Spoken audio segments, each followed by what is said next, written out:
Hi, and welcome to this very quick how-to help video on percentage change. So percentage change is actually slightly different in its approach, in its formula, than many of the other that we've seen in the series so far. So if I was to just do the 2-tick test right now, I would see the word increased, which is great. So it's got its first tick, really easy to find. But you can see there's absolutely no percentage there. The word percentage is there, but that's just a word. It isn't physically a percentage like 5% or 10%.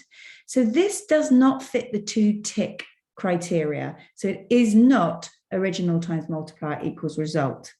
A 1-tick question uses a completely different formula, which is the difference over the original times by 100.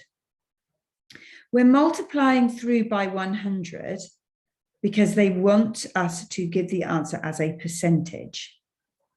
If I just replace these two words here with numbers, I would have a fraction. And to change a fraction into a percentage, I would need to multiply by 100. So that's why that bit is there.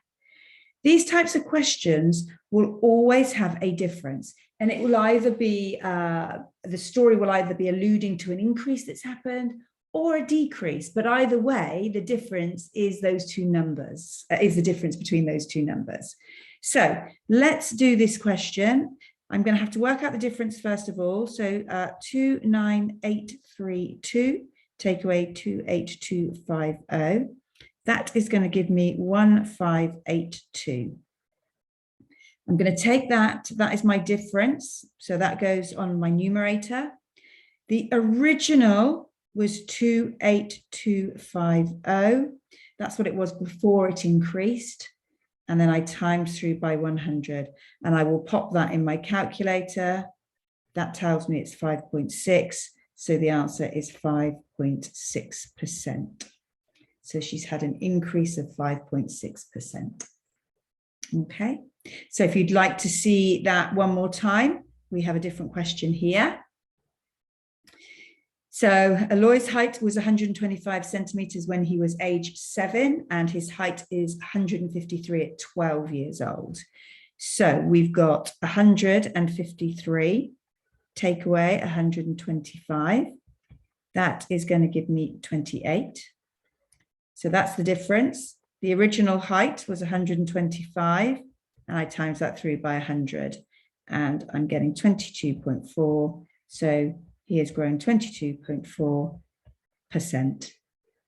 Okay, and you can see that there is an increase between the heights here. So you've got that 1 tick for the increase. So when it comes to percentages, it isn't just about methods. It is about picking the information out of the question, reading that question carefully, getting the context right, and recognizing when there's an increase and a decrease.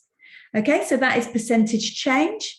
I hope you found this video tutorial useful, and thank you very much for watching.